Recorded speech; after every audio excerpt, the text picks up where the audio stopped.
संत का मिलन हो जाए तो निश्चित उद्धार हो जाए। हम देखते हैं कि संत मिलन भी हो गया और हमारा कल्याण नहीं हुआ, हमारा दोष नहीं नष्ट हुआ, तो इसका मतलब है कि अभी हम उनकी आज्ञा पर नहीं हैं। जो आज्ञा कर रहे हैं उनका हम पालन नहीं कर रहे। आज्ञा पालन का मतलब है उनका स्पर्श हो जाना। तो स्पर्श में अगर थोड़ी भी अंतराय बनी रही तो पारस लोहे को सोना नहीं बना पाता।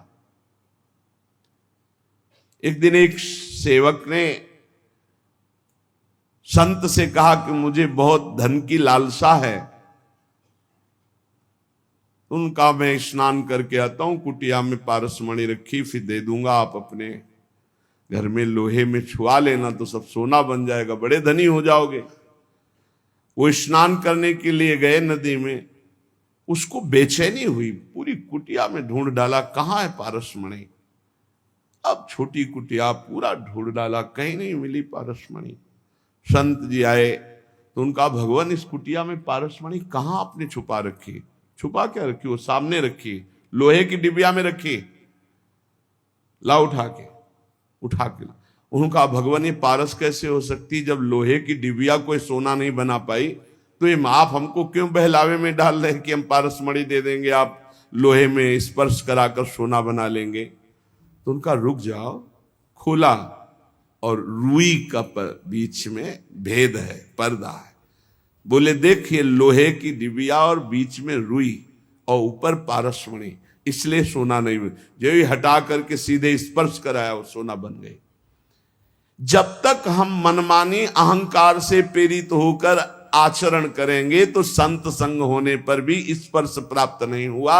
नहीं तो लोहा स्वर्ण बन जाता है पारस के स्पर्श से। और संत आप उस सरिस चाहे सबकी ना, वो अपने समान बना देते हैं। संत मिले, लाभ नहीं हुआ, इसका मतलब है आपने सत्संग को धारण नहीं किया, आज्ञा पालन नहीं की, मनमानी आचरण किए। लेकिन फिर भी तुम्हें निराश नहीं होना। ध्यान दीजिए, संत बहुत बड़े धनी हैं और हम दरिद्र हैं। तो एक और प्रणाली है, वसीयतनामा। अपनी संपत्ति को अनाधिकारी को भी दे सकते हैं। तभी कहा है कि संतन के संग लाग तेरी अच्छी बनेगी। नहीं हम आचरण उतार पा रहे, हम उस कोट से नहीं आज्ञा पालन कर पा रहे, पर हम गला भी नहीं छोड़ने वाले, आपके गले पड़ गए। अब हम आपको छोड़ने वाले नहीं, आपका पीछा छोड़ने वाले नहीं। हम आचरणहीन हैं, आपके योग्य नहीं, पक्की बात, पर हम आपको छोड़ने वाले नहीं। ऐसे पीछे पड़ जाए, वो दुत्कारे, चलो उनके पीछे पड़ जाओ। तो बोले उनको अपनी भागवतिक संपत्ति का वसीयतनामा करना आता है और आज तक इसी पद्धति से परम पद मिला है। संतों की आज्ञा पर अक्षरशः तो कोई संत ही चल पाएगा। अपने तो साधारण जीव है, उनकी आज्ञा में कहीं न कहीं त्रुटि तो हो जाती। तो हमें निराश नहीं होना, हमें दूसरी बात पर ध्यान देना है कि ये वसीयत, अच्छा तो बोले एक दो को वसीयतनामा एक को कर देंगे, नहीं, इनकी संपत्ति इतनी बड़ी है कि अनंत ब्रह्मांडों का वसीयतनामा करने के बाद फिर भी बची रहेगी, क्योंकि अनंत है इनकी संपत्ति। भगवान का एक नाम अनंत है, अनंत संपत्ति है। देखो, महिमा तेरी कहा कहो श्री हरिवंश दयाल, तेरे द्वारे बटत है सहज लाडली लाल। तो बोले एक को दे दिया तो अब हमें कैसे देंगे? नहीं, वो अनंत है। अनंतों की झोली में लाडली लाल डालने पर भी, दे देने पर भी उनकी संपत्ति सुरक्षित है। वो वसीयतनामा कर देते हैं। जे भी वसीयत हुआ तो दरिद्र भी संपत्तिवान हो गया। इसीलिए संतों के संग की महिमा है। कभी तो हमारी दीनता पर, हमारी दुष्टता पर, हमारी अधमता पर रीझ गए, बहुत दिन से पीछे लगा, चलो जाओ। उनकी कृपा क्या होती, उनकी संपत्ति दान क्या होती है? भगवान से, प्रियालाल से कहना। प्रियालाल अपने संतों की बात को नहीं टालते। बस आप इतना समझ लेना, ये हमने प्रत्यक्ष देखा है। महापुरुषों की अनंत सामर्थ्य दरिद्र को तत्काल वसीयत करके संपत्तिवान बना देना बहुत कठिन। इसीलिए विषयी पुरुष को भगवान के मार्ग में लगाया जा सकता है, भक्ति के मार्ग में लगाया जा सकता है, बहुत कठिन है। पर उससे हजारों गुना कठिन है कि जो अभेद तत्व भक्ति में लगा है, अभेद भक्ति, ज्ञान भक्ति में, जो ये भी भगवान की एक अभेद भक्ति है, इसमें जो लगा हुआ है कि अहम ब्रह्मास्मि, उसको दासत्व में लाना, ये बहुत कठिन बात है। ये चमत्कार केवल महापुरुषों में होता है कि जबरदस्ती बलात् उसके हृदय को, जैसे राधा बाबा के हृदय को भाई जी ने बदल दिया, पैर छू के बदल दिया है। देखो दाता कैसे हैं, पैर छू के वो वस्तु दी जो पैर छू के मांगने पे भी नहीं मिलती। अगर संत संग मिल गया है तो ये प्रमाद मत करना कि तुम उनकी अवहेलना करके हट जाओ। भाई इतनी बात पकड़नी है। पद्म पुराण में एक प्रसंग आया कि किसी प्राणी का शव जल रहा था। एक भगवत प्राप्त महात्मा वहां से निकले, उसके शव पर दृष्टि चली गई तो उसको नरक ले जाया जा रहा था। उस प्राणी को जिसका शरीर जल रहा था यमदूत नरक ले जा रहे थे, और उस भगवत प्राप्त महात्मा की दृष्टि पड़ गई चिता में जलती हुई, तो तत्काल वहां भगवत पार्षद आ गए, यमदूतों से छुटा के भगवत धाम ले, यात्रा बदल गई उसकी। नरक ले जा रहे तो भगवत धाम चलेंगे। मृत व्यक्ति की जली हुई चिता पे दृष्टि पड़ने मात्र से जब वो भगवत प्राप्ति के योग्य हो गया, तो जिंदा में उनकी दृष्टि पड़े, उपदेश हो, नाम कीर्तन सुने, उनकी आज्ञा पे रहे, तो उसको भगवत प्राप्ति नहीं हो जाएगी, इसमें क्या संशय।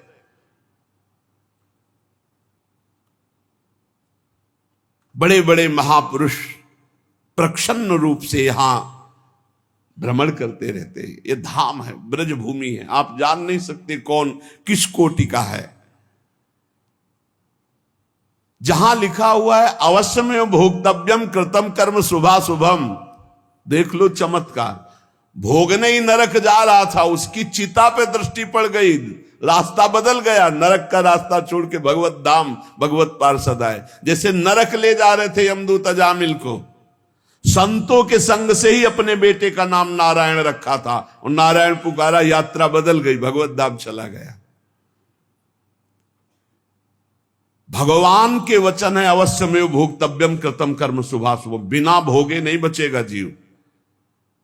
पर संत दरस जिम पातक टरे, दर्शन मात्र से, संभाषण मात्र से, कर्मों को बिना भोगे हुए बिल्कुल सत्य विषय संत आपको भगवत प्राप्ति करा देंगे। जो भगवान को प्राप्त संत है भगवत प्राप्ति करा दे, क्योंकि उनसे भगवान से बातचीत हो, भगवान से वो प्रार्थना करेंगे, तब वो सारा कार्य माफ भगवान ही करते हैं। योग माया पर्दा भगवान ही हटाते, पर प्रार्थना संत करते हैं। प्रार्थना हमें जब अगर संत जन मिल जाए तो भगवान से इस बात की करनी कि कभी इनसे हमारी विरति ना हो, कभी हम इनसे हटे ना। ये हमारे साथ अगर प्रतिकूल व्यवहार भी करें, कटु वचन भी बोले, तिरस्कार करें, हमें हटाएं तो भी नाम न दे, तो अंतिम तक बल जाएगी, पक्का बल जाएगी। जिस दिन वो करुणा में होंगे और उनकी दृष्टि पड़ेगी कि इसको हजारों बार दुत्कारा गया नहीं, इसका मतलब अब मुझे इसका ठेका लेना ही पड़ेगा, बस हो गया, उसी दिन हो गया। क्योंकि संतों का हृदय बहुत कोमल होता है, वो ऊपर से कठोरता का अभिनय मात्र करते हैं। संत हृदय नवनीत समाना, पर नवनीत में भी दोष कि निज परिताप द्रव्य नवनीता, तो इसलिए कहा कविन पर कहा ही न जाना। बोले संत का हृदय मक्खन जैसा होता है, बोले पर उस मक्खन दोष युक्त है, उसमें जब स्वयं ताप लगता है तब पिघलता है, और पर दुख द्रवै सो संत पुनीता, इसलिए कहा कविन पर काहे न जाना। तो जिस दिन वो तुम्हारे ऊपर दृष्टि पड़ी और देखा कि इसको 10 बार दुत्कारा पर ये गया नहीं, तो नीच से नीच व्यक्ति को भी परम पद प्रदान करने में समर्थ भगवान के प्रेमी जन। उपासक को चाहिए कि संत के शक्ति प्रयोग का इंतजार करे। संत के अंदर एक भागवतिक शक्ति होती है जो आपका परिवर्तन करती है। जैसे अपने सब लोग हैं, आप कौन सा ग्रंथ पढ़कर वैराग्य धारण किए हो? आप देखो, आपने कब सत असत का चिंतन किया है? सत असत का कब चिंतन किया? और उस सत असत के चिंतन से आपको तीव्र वैराग्य हुआ और आप संसार त्याग करके महान युद्ध करके फिर आप कुछ नहीं, ऐसे गोद में बैठे हो ऐसे आ गए। इसे शक्तिपात कहते हैं। संतों के हृदय में भागवतिक चिंतन से युक्त होकर जब संकल्प होता है, वो तुम्हारे राग का नाश कर देता है, तुम्हारे मोह का नाश कर देता है, तुम्हारे समस्त दोषों का नाश कर देता है। पर इसके लिए उनके हृदय में स्थान बनाना होगा, चाहे जैसे बनाओ, रो के गिड़गिड़ा के साधना करके उनके आसक्त होकर। कैसे? देहूती जी से कहते हैं कि जो आसक्ति संसार में बंधन का कारण वही संत महापुरुषों से हो जाती है तो मोक्ष का खुला हुआ द्वार बन जाती है। और ये पक्का जो भगवान की प्राप्ति करना चाहते हैं वो संत की आराधना में जरूर होंगे, और जो संत आराधक होंगे निश्चित भगवत प्राप्त होंगे। किसी के दुख पर दुखी हो जाना है संतों का स्वभाव होता है। ये जो है कि भगवान दुख देते हैं, मंगल विधान, ये अपने लिए सोचना है, लेकिन दूसरे को दुख पहुंच रहा है तो उसके दुख की निवृत्ति के लिए हमें शरीर से, मन से, वाणी से बिल्कुल तत्पर हो जाना है। हमने जो कुछ भी आज तक कार्य किए हैं वो सारे कर्म जमा हैं, संग्रहित हैं, एकत्रित हैं भगवान की बैंक में। एक एक चेष्टा विश्व में आप देख रहे हो, कोई गर्भई से कष्ट प्रदा रहा है, किसी को कितने बड़े बड़े कष्ट मिल रहे हैं। तो जो हमारे शास्त्रों में लिखा हो मिथ्या नहीं है, मिथ्या नहीं है, आप सत्य मानिए। आपका तो इतना भी ज्ञान नहीं कि गर्भ में आपको कष्ट मिला है, आप कहां याद कर सकते हैं? आपकी याददाश्त कहां इतनी जोर की है कि आपको 9 महीना गर्भ में रखा गया, कितना कष्ट पाया है। अब आप उसकी भी याद नहीं कर तो आप पूर्व जन्म की बात क्या जाने, आप नरक और स्वर्ग को कैसे जाने? ये हमारे शास्त्र हैं, अगर मानोगे तो बच जाओगे, नहीं मानोगे तो भोगना पड़ेगा। अच्छा, ये कुछ विधान ऐसा नहीं, अगर ऐसा हो कि अभी अभी ताजा ताजा हिसाब किताब मिले तो लोगों को विश्वास होने लगे, लेकिन एक एक केस जो है 10-10 साल चलता है, उसके बाद और दंड मिलता है तो सबके आंखों से ओझल मिलता है, आंखों के सामने तो मिलता नहीं कि देखो भाई इसने चोरी की थी तो ये दंड इसको चौराहे पे दिया जा रहा है, इसने अमुक तो ये दंड दिया जा रहा है, तब तो लोगों को विश्वास हो जाए। लेकिन दंड विधान होता है बहुत एकांत में, कोई देख नहीं पाता है। तो आप सोचो, ऐसे जो नरक स्वर्ग आदि हैं ये हमारे ब्रह्म ऋषियों द्वारा लिखे गए हैं। जो भी तुम कार्य कर रहे हो वो एक भगवान के पास बैंक है, सबके वहां जमा हो रहे हैं। 2 प्रकार के कर्म होते हैं, पाप कर्म अशुभ, पुण्य कर्म शुभ। ये जितने जमा हुए हैं अनंत जन्मों से अभी तक वो आपके नाम में जमा है, उनको कहते हैं संचित कर्म। और जो ये नए कर्म कर रहे हो इनका नाम है क्रियमाण। और जो उस संचित कर्म से इस मानव देह में तुम्हें भोगने के लिए मिला है उसे कहते हैं प्रारब्ध। शास्त्रीय परिभाषा संचित, प्रारब्ध, क्रियमाण, 3 प्रकार के कर्म हैं और ये सबको भोगने ही पड़ते, पक्का भोगना पड़ता है। कब तक? जब तक अहंकार का नाश नहीं हो जाता। आवागमन का मूल हेतु अहंकार है, मैं करता हूं, ये भाव संत की कृपा से नष्ट। अहंकार का नाश सिर्फ संत की कृपा से होता है। तिनकी संगति रहते जाति कुल मद सब नंसई। संत संग कैसा करता है, जैसे चने को भून दे, फिर उसमें अंकुरण नहीं हो सकता। ऐसे इतना भुन जाता है सत्संगी कि उसमें अहम रह नहीं जाता। जैसे भुना हुआ बीज कभी अंकुरित नहीं होता, ऐसे ही संत संग से जो आपके नए कर्म हैं ये सब भुन गए, अब ये तुम्हें अगला जन्म नहीं देंगे। देखो, और जो पूर्व संचित गोदाम है, ज्ञानाग्निना सर्व कर्माणि भस्मसात कुरुते, तथा उनके द्वारा प्रदत्त ज्ञान को अपने अंदर जागृत करो, ज्ञानाग्नि जलाओ। ये ज्ञान अग्नि ही वहां पहुंचेगी और तुम्हारे सारे कर्मों को भस्म कर देगी। या समर्पण वृत्ति करो तो भगवान आग लगा देंगे। दो ही है, ज्ञानाग्नि सर्व कर्माणि भस्मसात कुरुते, तथा अगर उसको संचित को कोई भस्म कर सकता है तो दिव्य ज्ञान और या भगवान। ज्ञान गुरु से प्राप्त होता है और समर्पण आश्रय भी गुरुदेव से प्राप्त होता है, दोनों संतों से प्राप्त होते हैं। दो प्रकार से भस्म हो सकता है संचित कर्म, या तो भगवान भस्म कर दे, अहम त्वाम सर्वपापेभ्यो मोक्षयिष्यामि मा शुचा, तेषाम् अहम समुद्धरता मृत्यु संसार सागरात, और या फिर गुरु से इतना ज्ञान प्रकट हो जाए, ज्ञानाग्नि सर्व कर्माणि भस्मसात कुरुते, तथा वो ज्ञानाग्नि के द्वारा संचित कर्म। ऐसा ज्ञान बहुत दुर्लभ है। यहां देखो, जितनी जानकारी है उतना तो जीवन में उतार नहीं पा रहे आप लोग। कितनी जानकारी है आपको, बहुत जानकारी है, और जब गलत आचरण करने का संयोग बनता है तब तुम्हारी जानकारी सब खो जाती है। इसे ज्ञान नहीं कहते। ज्ञान तो उसी समय के लिए है जब असद आचरणों में मन जा रहा हो, उस समय आप बचा लो अपने आप को। तो उपाय है सबसे बढ़िया, भगवान के प्रति समर्पित हो जाना। मत चित्ता सर्व दुर्गाणि मत प्रसादात तरिष्यति। जिसने मेरे में चित्त लगा दिया, सब दुर्गुण नष्ट हो जाते हैं और मैं उनके संचित कर्मों को भस्म कर देता हूं। अहम त्वाम सर्वपापेभ्यो मोक्षयिष्यामि मा शुचा।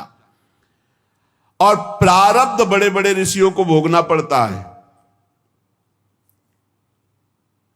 सावधान, प्रारब्ध भोगने के लिए तैयार रहो, इसमें भक्ति को दोष मत देना है। जो संचित से शरीर रच गया उसको भोगना पड़ेगा, कमर कस लो। प्रारब्ध भोगना। रामकृष्ण परमहंस जी के गले में कैंसर था, जो पूरे विश्व के कैंसर को मिटाने की सामर्थ्य रखते थे। भीष्म पितामह जी को पूर्व प्रारब्ध सांप को एक बमूल के पेड़ में फेंक दिया था, तो कई दिनों में तड़प तड़प के मरा था। उसका प्रारब्ध बना था करके 6 महीना बाणों की सैया पे। अखंड बाल ब्रह्मचारी, महाभागवतों में गणना है, 12 महाभागवतों में महावीर, संकल्प सिद्ध महापुरुष, 6 महीना बाणों की सैया पे। या तो बहुत विचित्र विचित्र। मत फंसो, बात सत्संग की सुनो। अवश्य प्रारब्ध भोगना पड़ता है। भागो मत किसी के पास कि हमें कोई जंतुर बना देगा, कोई आशीर्वाद दे देगा, किसी भी तरह से इस तरह से हम ठीक हो जाएंगे। ऐसा भाई नहीं है। अगर ऐसा होता तो बड़े बड़े सिद्धों को प्रारब्ध भोगना ना पड़ता। आप विश्वास कीजिए, बहुत बड़े बड़े महापुरुषों को कष्ट शारीरिक भोगने पड़े हैं। चाहे कोई भी हो, आप जिन जिन महापुरुषों के सानिध्य में देखा, अरे भाई इतना कठोर तप और भजन और शरीर का प्रारब्ध आया तो पैर में कीड़े पड़ गए। आप नहीं समझते, प्रारब्ध बहुत बलवान होता है। ये सब भगवान की माया का खेल है। प्रारब्ध शरीर का बड़े बड़ों को भोगना पड़ता है, उसको मिटाने की चेष्टा न करके भजन करके सहते हुए भगवत प्राप्ति की तरफ चलो। इसीलिए आज तक बड़े बड़े महापुरुष, भाई जी सर्वज्ञ महापुरुष हो गए थे। सर्वज्ञ। एक परिवार बहुत त्रसित था, अर्थ का व्यापार कर करके हार गया था, कर्जा हो गया था, अर्थ नहीं था, खाने को नहीं था, बेटियां ब्याह के लिए थी, परिवार बड़ा था। उसने विचार किया आज रात के 12 बजे अपने शरीर को छोड़ देंगे। शाम टाइम गाड़ी दरवाजे पे लगी अब उस गरीब आदमी के दरवाजे गाड़ी, वो घबरा गया कि क्या हो गया, हमारे पास कौन है, कोई रिश्तेदार नहीं, कोई मित्र नहीं, कोई हम पर। गाड़ी से भाई जी उतरे। भाई जी को कभी देखा नहीं था, अपने आप अपने घर जैसा भाई जी अंदर जा रहे हैं। वो अवस्था ज्येष्ठ श्रेष्ठ, इसलिए कहा बाबूजी कैसे आप, कहा आपसे ही बात करनी, थोड़ा एकांत में चलिए आप। तो बड़ा आनंद मिल रहा था, कोई संशय नहीं हो रहा था, क्योंकि भगवत प्राप्त महापुरुष वो बावरा हुआ जा रहा था कि मानो हमारे घर भगवान ही आए हैं। कमरे में ले गया, बोले दरवाजा बंद कर लो। बंद किया। बोले भाई आज तुम रात्रि के जो करना चाहते हो, इससे जीव की बहुत दुर्गति होती है। ये बात उसने किसी से कही नहीं थी, और भगवान तुम पर बहुत प्रसन्न है। एक थैले से मोटी गड्ढी निकाली रुपए की और कहा ये लो, इससे जो तुम्हें लगे उचित व्यापार करना। अगर व्यापार में हानि होती तो भी चिंता मत करना, ये ना पैसे वापस करने, ये आपके हैं। और कुछ दिन लगातार ऐसे ही आपके पास पैसे आते रहेंगे, जिनसे आपका बेटी का भी ब्याह हो जाएगा। बड़े बड़े धनी मानी भाई जी के चरणों से जुड़े थे, तो धन का प्रथम सदुपयोग यही है, इसलिए भाई जी प्रेरित कर देते थे। अब वो रो के चरणों में गिर गया, मेरे भगवान आपके। भाई जी ने कहा नहीं, भगवान आपको बहुत प्यार करते हैं। उन्होंने ऐसे सर्वज्ञ महापुरुष जो सब बात। एक आदमी कंबल ओढ़े हुए, आप पढ़ लेना चरित्र में, मुंह ही नहीं खोल रहा था, उसे कई लोग लाए हुए थे। भाई जी ने कहा क्या हो गया? बोले शरीर छोड़ना चाहता है और आप ही समझा सकते हो। भाई जी ने कहा क्या है, कंबल क्यों ओढ़े हो, हटाओ कंबल। जो ही कंबल हटा, मवाद बह रहा था, गलित कुष्ठ पूरे शरीर। बोले भाई जी से कहा कि बाबूजी अब ऐसे में शरीर रखना उचित है या त्याग देना? भाई जी ने कहा अरे शरीर श्री कृष्ण प्राप्ति के लिए गले से लगा लिया। वो चीख पड़ा, अरे नहीं मेरा घृणित शरीर। खत्म। ऐसे महापुरुष अपने उदर के कैंसर में भारी पीड़ा से युक्त शरीर का त्याग किया है। आप सोचो, जो चुटकी बजाते भजन बल से प्रारब्ध नष्ट कर सकते हैं, अपने ऊपर लेकर के प्रारब्ध बड़े बड़ों को भोगना पड़ता है। भीष्म पितामह के रोम रोम में बाण लगे थे, शरीर में 2 अंगुल जगह भी नहीं बची थी जहां बाण ना लगा हो। इतने बाणों से विद्ध होने पर भी वो हर समय श्री कृष्ण सुमिरन कर रहे थे। वृंदावन में रामकृष्ण दास जी बड़े भारी महात्मा थे, उनको भी कैंसर हो गया। प्रारब्ध के भोग भोगने पड़ते हैं। प्रारब्ध के भोग में यदि दृष्टि बदल सकती है तो कोई संत महात्मा पहुंचा हुआ उसे मिटा सकता है। वो भी मिटाते क्या है, सब समेट के अपने ऊपर ले लेते हैं। आप सच्ची मानिए, संतों की कृपा हम कैसे। आपने कई बार सत्संग में सुना होगा, अपने ऊपर प्रारब्ध लेकर अपने पैर को कटवा दिया, लेकिन एक गरीब आदमी के कैंसर को अपने ऊपर लेकर मिटा दिया। ऐसे तो बहुत से संतों के चरित्र देखे गए। हम लोगों को चाहिए कि प्रारब्ध मिटाने की कोशिश न करके भजन करके भगवत प्राप्ति की चाह करें। भगवान सबके मन में ही बैठे हुए देख रहे हैं। मन से ही दुख सुख होता है। जब आप भजन करेंगे तो प्रारब्ध का आपको दुख नहीं होगा, भोगने में बड़ा आनंद आएगा। भला दुख भोगने में आनंद आता है, लेकिन आनंद आता है कब? जब मन भगवान से जुड़ा होता है। आप ये समझ लीजिए, दुख भोगने में बड़ा आनंद आता है जब मन भगवान से जुड़ा होता है। मन में भगवान बैठ जाते, आनंद ही आनंद। प्रारब्ध का भोग 3 प्रकार से होता है, एक स्वेच्छा से, एक अनिच्छा से और एक परेच्छा से। हमारे मन में हमारा प्रारब्ध भोग प्रेरणा करता है और हम कुछ अपने साथ गलत कर बैठते हैं, गलत चेष्टा। वो बहुत बुरा प्रारब्ध होता है। जैसे जल में छलांग लगा दी, पेड़ में लटक गए, आग में कूद गए, जहर खा लिया या कुछ ऐसा, ये बहुत बुरा प्रारब्ध होता है। इससे बचना असंभव सा है। अगर उसके पहले सत्संग मिल जाए, कोई संत कृपा कर दे, भाव बदल जाए, तो बहुत से लोग हैं जो अपने भावों को बदल चुके सत्संग से।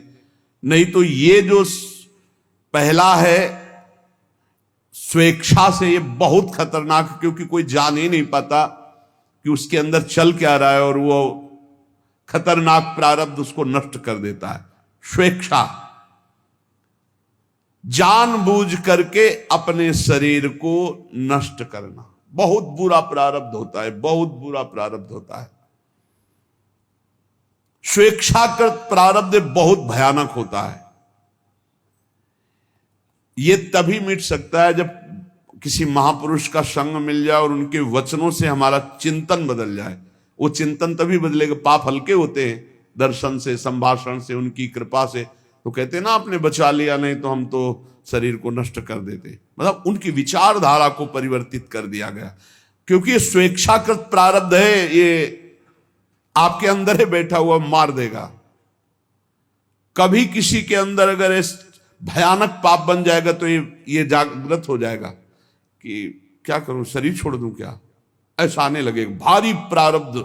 ऐसी स्थिति में फौरन किसी संत महात्मा से मिलो और अपने मन की बात उनसे, जो आपकी बात सुन सके, वो आपको बहुत सीरियस ले सके, समझा सके, उनसे मिलो और अपने स्वेच्छा प्रारब्ध का नाश करा सकते हो। यदि उनकी बात में लग गए तो प्रारब्ध भी बदल सकता है। ये भगवान के प्रेमी जनों में बड़ी सामर्थ्य है। ये स्वेच्छाकृत प्रारब्ध बड़ा भयावना होता है। बहुत सुविधाएं सब हैं, कोई बात एकदम मन में लगी, इतनी विपरीत होती चली गई, तो प्रारब्ध भोग आपको वैसे ही प्रेरित करता चला गया, ऐसा स्वेच्छाकृत। और एक होता है अनिच्छाकृत। अब वो छलांग लगाई थी कूद करके जल में, और उसको पता नहीं था जहां छलांग लगाई ऊपर से नीचे 2-3 हाथ के नीचे वो सीमेंट की बहुत बड़ी बांध थी। वो सीधे 50 हाथ ऊपर से कूदा, खोपड़ी के बल से खोपड़ी फटी, मर गया। यद्यपि उसकी इच्छा नहीं थी, प्रारब्ध ने मार दिया। अनिच्छा प्रारब्ध। आप जा रहे हैं, अचानक पैर फिसला, मुंह के बल गिरे, अचानक पैर फिसला, हाथ पैर टूट गए, आप चाह नहीं रहे। ये एक है चाह वाला स्वेच्छा प्रारब्ध, और एक है ये अनिच्छा प्रारब्ध। अनिच्छा प्रारब्ध संयोग बना देता है। बाथरूम में गए, एकदम फिसल गया, एकदम गिरे, ऐसे नहीं, वहां तो जा रहे थे स्नान के लिए, लेकिन पैर फिसल गया। किसी कार्य के लिए, बड़े मंगल कार्य के लिए जा रहे, लेकिन अनिच्छा प्रारब्ध बहुत जोर का ये भी होता है। प्रारब्ध तो प्रारब्ध है। अनिच्छा प्रारब्ध किसी की इच्छा नहीं, लेकिन संयोग आपके नष्ट करने का बन जाएगा, संयोग बन जाएगा। वो किसी व्यक्ति से भी हो सकता है। आप आराम से चले जा रहे हैं, उसको नींद आ गई और गाड़ी चढ़ा दी आप पे, उसकी ना इच्छा है ना आपकी इच्छा है, अनिच्छा प्रारब्ध।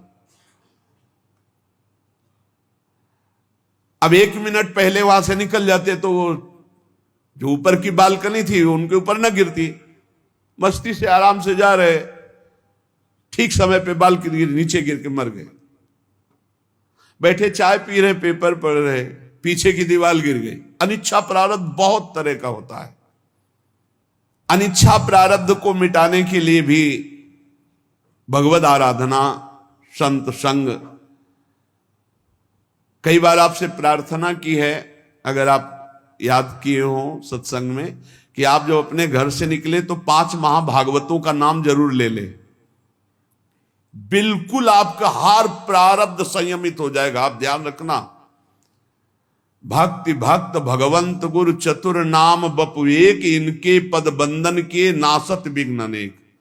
हमारी हाथ जोड़ के प्रार्थना है कि इतना बड़ा विघ्न जिसे कोई विघ्नराज नहीं काट सकते, वो भक्तों का स्मरण काट सकता है। अजहू सोच विचार के गई भक्तन पद ओट, हरि कृपाल सब पाछली छमिए तेरी खोट। उचित समझो आप अगर, तो अपने यहां जो श्रृंगार के बाद भक्त नामावली होती है, बहुत छोटा भी है और बहुत से संतों के नाम हो जाते हैं। अब जैसे ध्रुवदास जी के है तो काफी बड़ी है। अगर ऐसा भी ना हो तो 10-5 महापुरुषों के नाम याद कर लो। तो जब आप घर से निकलो तो पहले उनके स्मरण कर लो। हरिवंश महाप्रभु की जय, स्वामी हरिदास जी महाराज की जय, हरिराम व्यास जी की जय, हरिव्यास देवाचार्य जी की जय, नागरी दास जी की जय, सेवक जी महाराज की जय, ध्रुवदास जी, जो संत याद आवे, कबीरदास जी महाराज की जय, रहीमदास जी महाराज की जय। सब भगवान में लगे हुए प्रेमी जन जी हैं, जितने भी भक्तों की याद आवे आप पक्का समझ लें, जब आपको भय का अवसर लगे हमारी प्रार्थना मान लेना, भक्तों का नाम स्मरण करने लगना। आप देख लेना, चमत्कार देख लेना। इनके पद बंधन के नासत विघ्नाने, अजहू सोच विचार के गई भक्तन पदोट, हरि कृपाल सब पाछली छमे तेरी। बड़े बड़े संकटों को, प्रारब्धों